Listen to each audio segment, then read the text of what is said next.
have to say that I find it just a little bit fascinating that all of the world's wisdom is somehow corollaries of one another, or theorems and axioms upon which all of the rest of them can be built. As if it's all interrelated and really does come from that great singularity, that one without a second. Today's little, I guess, infection of information that's giving me these ideas and these wanderings comes from Epictetus, one of the Greek philosophers. He says, men are disturbed not by things, but by views which they take of things. Thus, death is nothing terrible, else it would have appeared so to Socrates. But the terror consists in our notion of death, that it is terrible. When therefore we are hindered, or disturbed, or grieved, let us never impute it to others, meaning let us not blame others for it, or give them the responsibility for these horrible things in our life, but to ourselves, to take a look at ourselves when we're disturbed by outward things and conditions. That is, to our own views.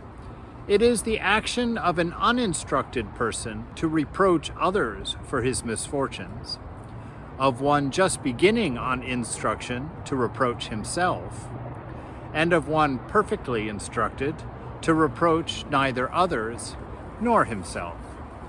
You see, he hints there in that last one that the beginner, blames everybody for his troubles. It's everybody's responsibilities. It's the conditions of his life that have ruined everything.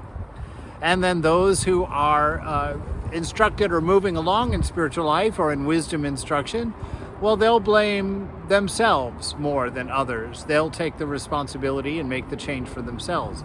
But he says the highest perspective, the highest perspective is to blame no one. And why?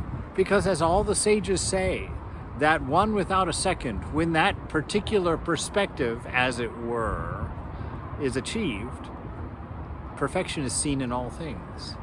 The divine is seen in all things. So he's saying here that when you get troubled in your life, don't go blaming the conditions, don't go blaming others.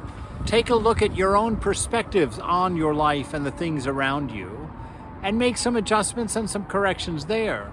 Because in the highest perception, everything is perfect as it is. And that it's not the conditions and the peoples in your life that are causing the troubles. It's your perspectives and your thoughts and your ideas and your opinions about these things in your life that are causing you this inner stress. So take a word from Epictetus, some 2,000 years after his life. Find that inner contentment.